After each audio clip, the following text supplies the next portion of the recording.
everybody. Welcome back to another episode of Tip Tuesday.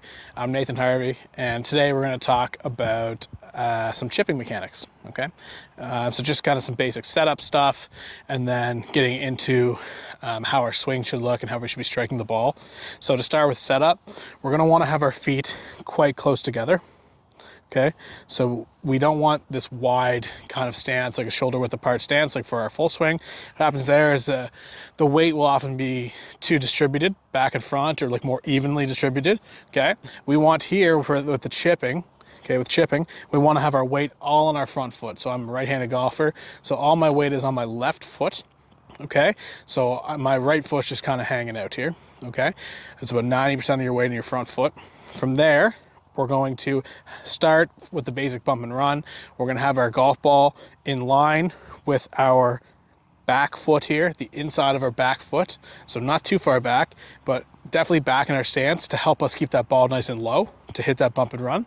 Okay, from there, we're going to stand pretty close to the golf ball. Okay, and a little bit more bend in the knee than we normally traditionally have. And our hands are going to be a little forward. Okay, so see here how the shaft of the club is leaning slightly forward. We don't want to be back here, because what that does is it exposes the leading edge of the club, and we're doing everything we can here to keep that leading edge working underneath the golf ball and not popping up and hitting those skulls, right?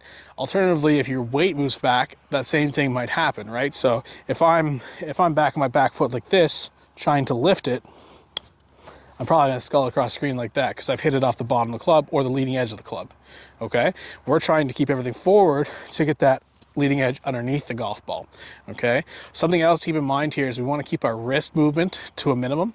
Okay, so when we bring the club back here, we see a nice angle created between the club and our hands here. Okay, we want to basically hold that angle the whole way through the golf swing. Okay, so what's going to help us do that is we want to rotate through. Okay, so I find that a lot of folks treat chipping like putting, where you kind of want everything to be nice and still.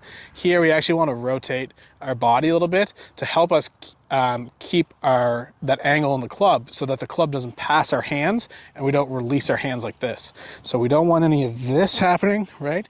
The chipping motion looks a little bit more like this. Hold the angle, rotate, right? So here, I've not released my hands this way. I'm still almost holding off the club face, so my hands are in front of my club head. Okay, so all put together looks kind of like this.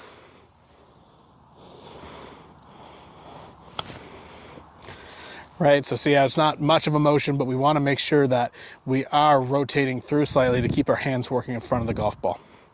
Thanks, and see you next week.